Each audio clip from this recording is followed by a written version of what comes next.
Hello learners, I am Siba. We are moving to lesson 4 Accounting for Business Transactions. In this session, we can study the rules for accounting, basis of accounting and double entry mechanism.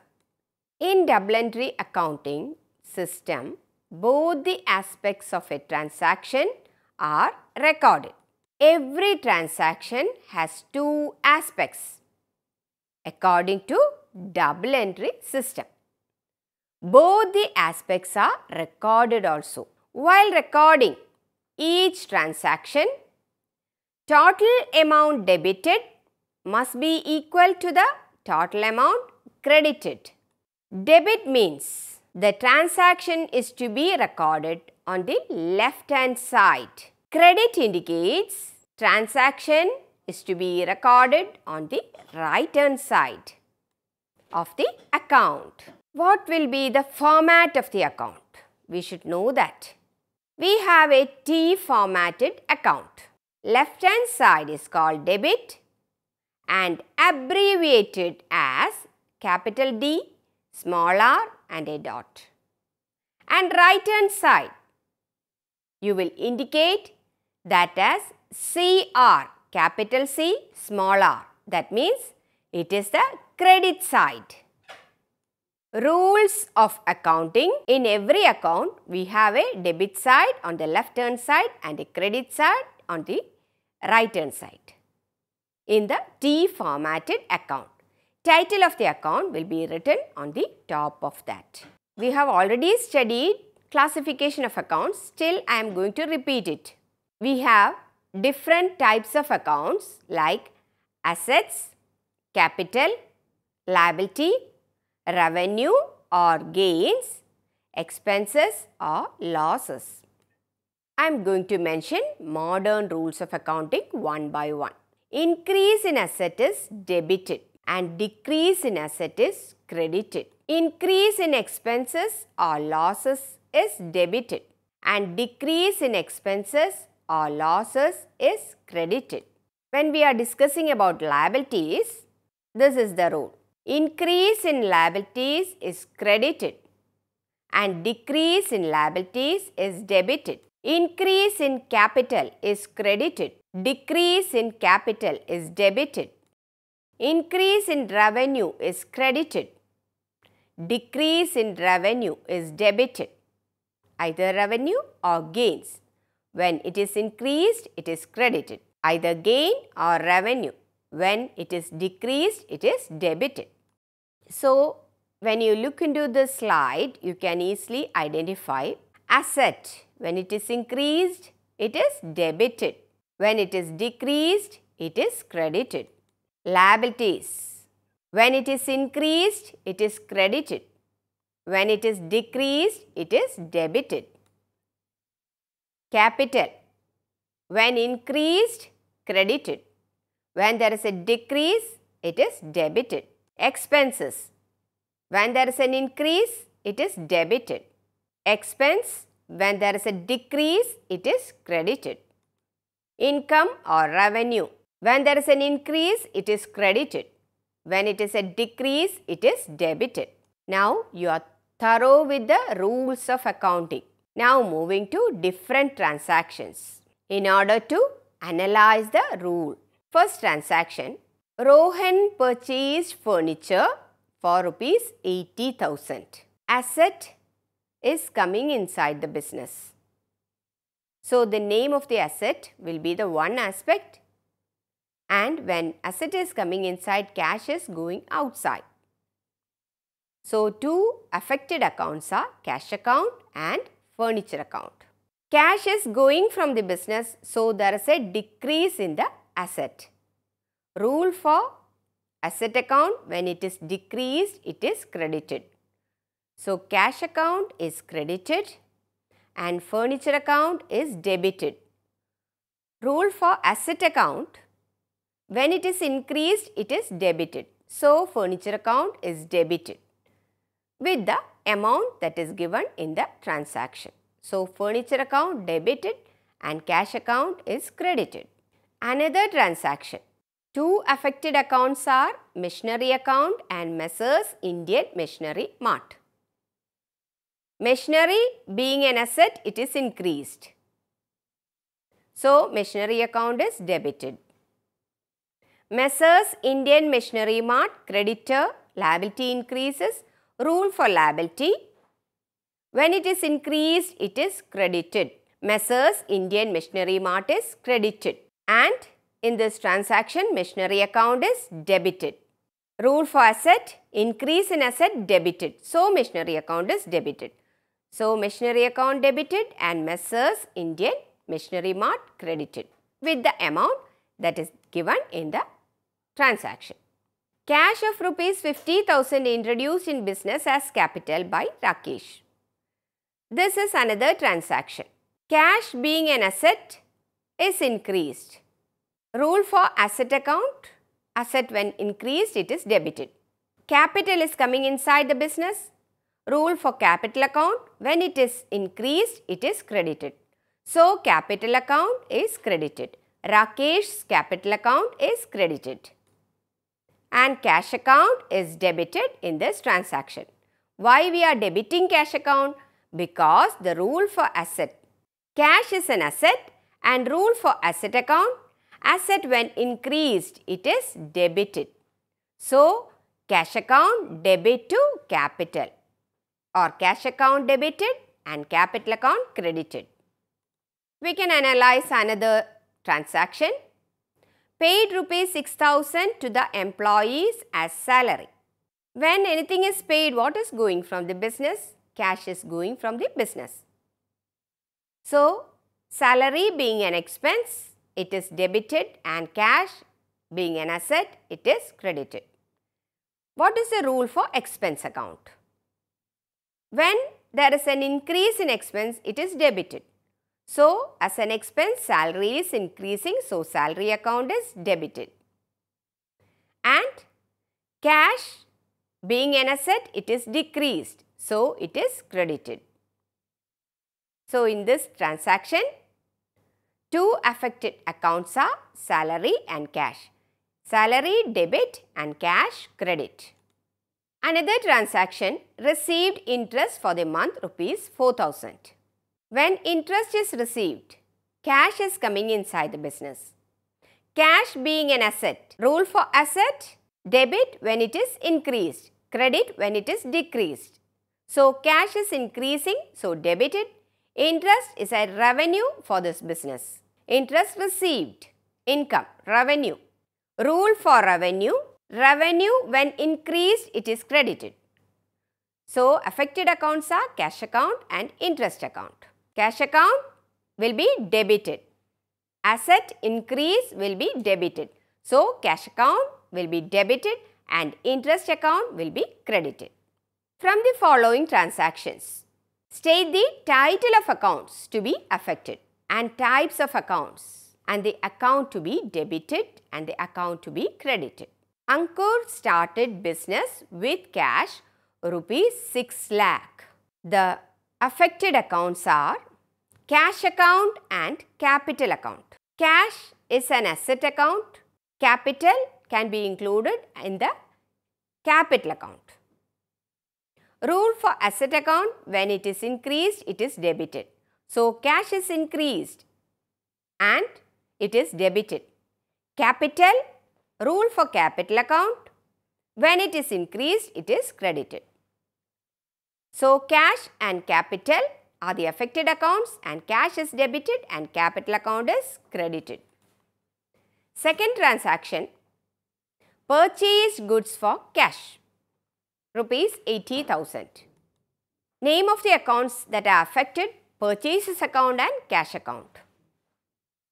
Purchases is an expense and cash being an asset. Purchases is an expense and cash is an asset. Purchases being an expense, its rule is when expense is increased, it is debited. So, purchases account is debited. Cash being an asset is going from the business when goods are purchased. So, cash is decreasing. Rule for asset account: when asset is decreasing, it will be credited. So purchases account will be debited and cash account will be credited. Paid salaries, rupees 10,000. Which are the affected accounts? Salary account and cash account. Salary account can be included under expense. Rule for expense account, when it is increased, it is debited. So salary account is debited. Cash can be included under asset account. Here cash is going from the business, so cash is decreasing or asset is decreasing. When asset is increasing, it is debited. When asset is decreasing, it is credited. So cash is credited. Salary account debited and cash credited. Sold goods to Rohit on credit. Credit transaction. Debtor increases. Rohit is a debtor. Debtor can be included under asset account. When asset increases, it will be debited. So Rohit's account is debited. Sales. Revenue for the business. It can be included in revenue account. So when revenue increases, it will be credited. So sales account is credited. Rohit, debit, sales, credit. Another transaction, office machine purchase for cash. Office machine being an asset, it is an aspect and cash is the other aspect. Office machine is an asset. Rule for asset account, when asset is increased, it is debited. So office machine is debited. And cash is going from the business, asset is decreasing, so cash account is credited. Office machine account debited, cash account credited. Took loan from bank, rupees 30,000. Loan is taking means cash is coming inside the business. Cash and bank loan are the affected accounts. Cash is an asset. Rule for asset account, when it is increased, it is debited. So cash account is debited.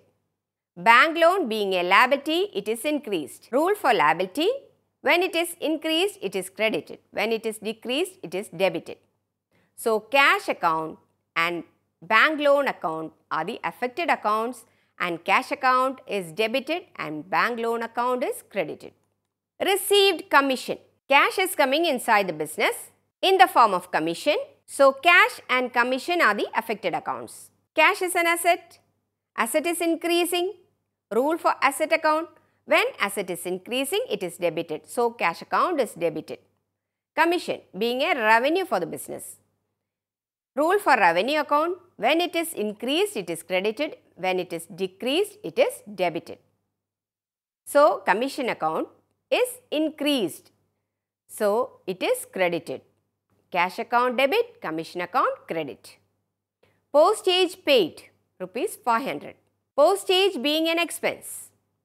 You can include either under the head postage or as printing and stationery account. Cash is going from the business when it is paid. So cash is an asset account. So postage expenses increases. When expense increases, it will be debited. Cash being an asset, it is decreasing in this transaction, so it is credited. So postage debit, cash credit. Paid rent.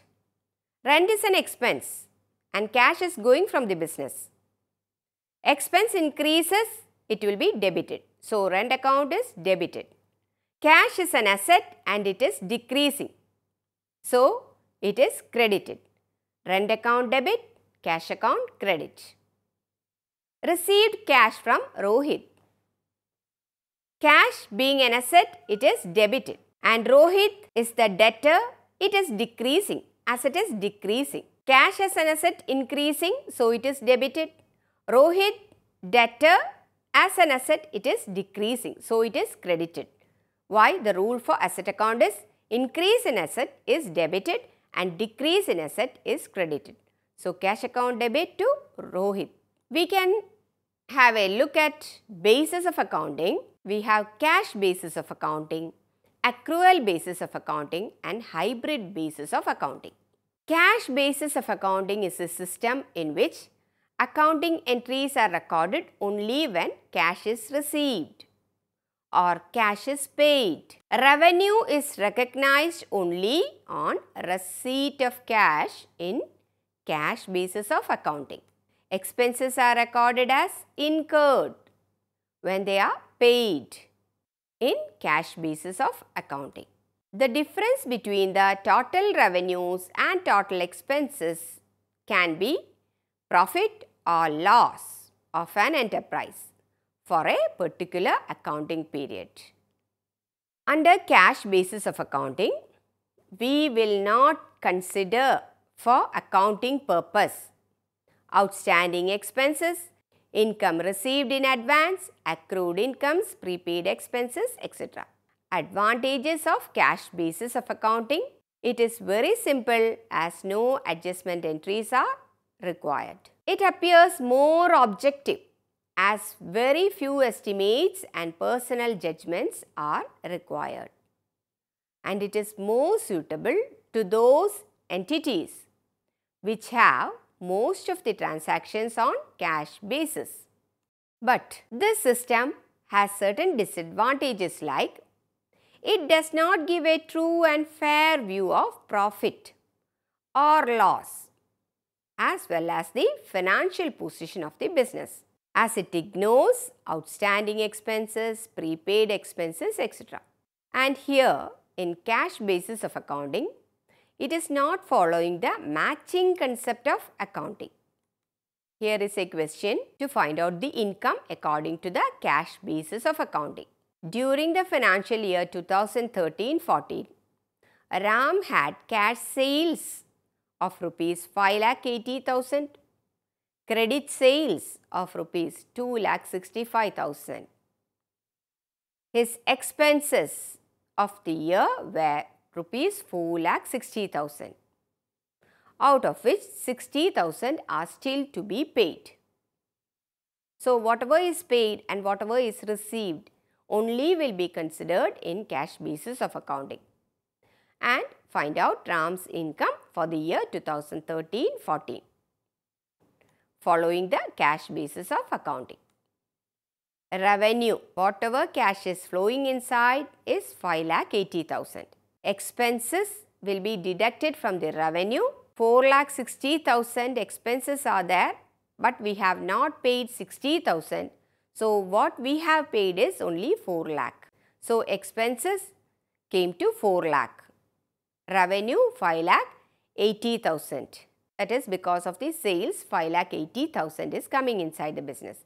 Expenses 4 lakh. Net income is revenue minus expense. 5,80,000 minus 4 lakh give you 1,80,000.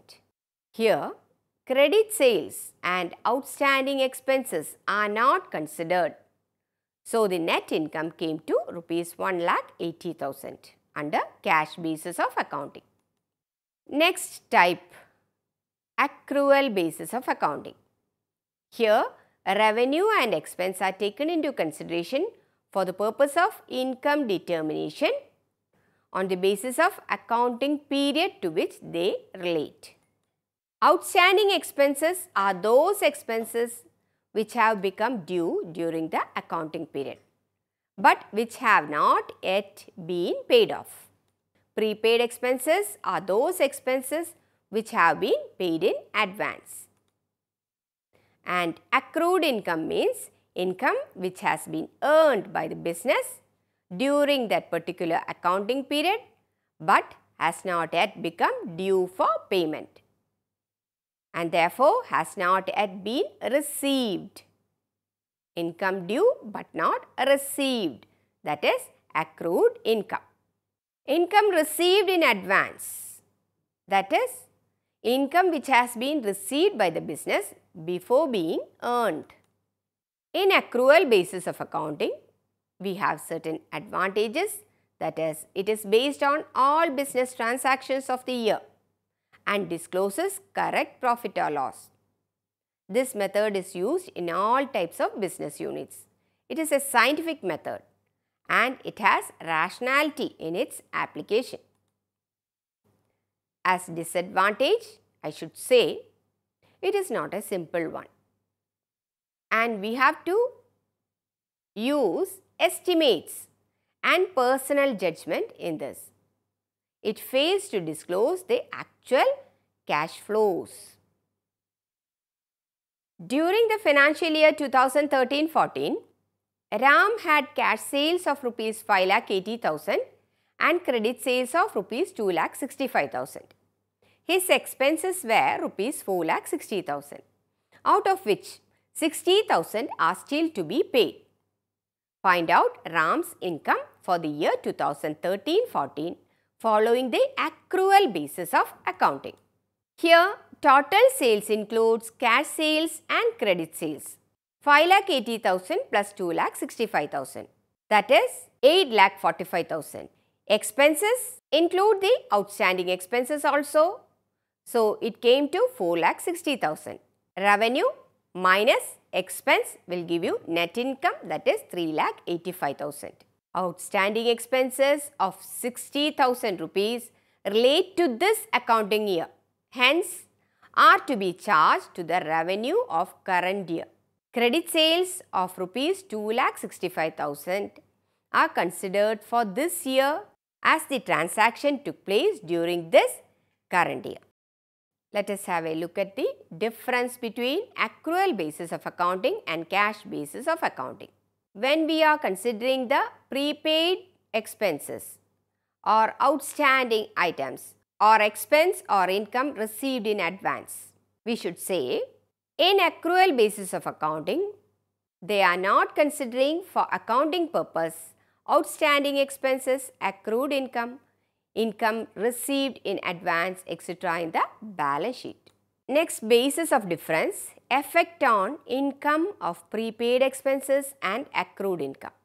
Income statement will show higher income if there are items of prepaid expenses and accrued income in accrual basis of accounting. In cash basis of accounting, income statement will show lower income if there are items of prepaid expenses and accrued income.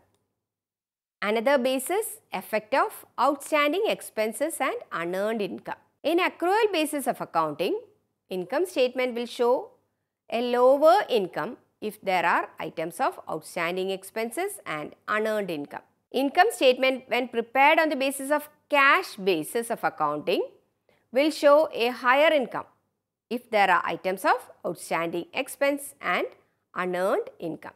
When legal position is considered as a basis, Companies Act 1956 recognizes accrual basis of accounting.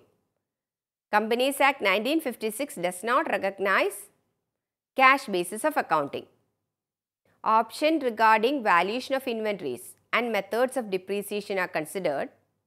When it is considered as a basis, we have to say, in accrual basis of accounting, inventories can be valued at cost price or market price, whichever is less. And in the valuation of depreciation, different methods like straight line method and diminishing balance method can be used. No such option is available in regard to inventory valuation and method of depreciation calculation. When reliability is considered as a basis, accrual basis of accounting is reliable as it records all cash and credit transactions. It helps to ascertain true profit or true position of the loss. Cash basis of accounting is not a reliable basis of accounting because only cash transactions are recorded and it fails to ascertain true profit or loss. When users are considered as a basis, a business unit with a profit motive ascertains its profit or loss as per accrual basis. Professional people, small ventures of temporary nature, some not-for-profit organizations, etc. ascertain their profit or loss as per cash basis of accounting. There is one more basis of accounting, that is hybrid basis of accounting. An accounting system which is a combination of both cash and accrual basis is in use, that is the hybrid basis of accounting. Here we should know one more term, double entry mechanism or double entry system. To record every transaction, one account is debited and other is credited. This is based on the principle every debit has a credit. In double entry system, to record every transaction, one account is debited and the other is credited. This is based on the principle every debit has a credit. So, in double entry mechanism, to record every transaction, one account is debited and the other account is credited. This is based on the principle every debit has a credit. Double entry bookkeeping seeks to record every transaction in money or money's worth in its dual aspect. Advantages of double entry mechanism is systematic record. Complete record of the transaction is possible with the help of double entry system. And we can record everything in an accurate manner. Operational results can be ascertained very fast with the help of double entry mechanism. If you want to ascertain how much purchases have occurred in this month, it is so easy to find it with the help of double entry system. Same is the case with cash position. If you want to ascertain how much cash is available with the organization, how much sales have occurred in the last month or in the last year, this is easily possible only with the help of double entry mechanism. Financial position can also be expressed in a better manner in double entry mechanism. That is, how much assets are there with the business, what are the liabilities of the business, that can be easily ascertained with this system of recording. And the possibility of fraudulent nature or fraudulent aspects inside the business can be controlled up to some extent with the help of double entry mechanism. So, in this session, we have identified mainly the rules for accounting, basis of accounting and double entry mechanism. Hope you have understood. Thank you.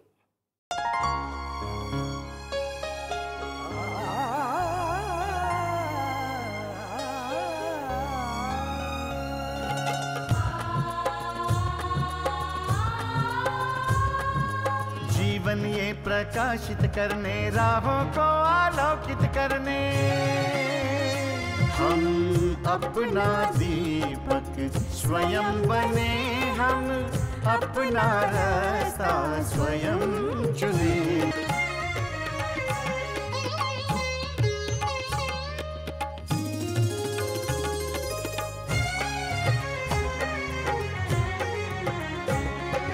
धन साधन समय की सीमा से विद्यालय जो मुक्त हो, धन साधन समय की सीमा से विद्यालय जो मुक्त हो। कभी पढ़े हम कहीं पढ़े, वे विषय की लोच से युक्त हो। मित्रों हम उठे और जागे, मंजिल आने की ध्वनि सुने, हम अपना दीपक स्वयं बने, हम अपना रास्ता स्वयं चुने, कोई मन चाहा केंद्र चुने, स्वयं बने, हम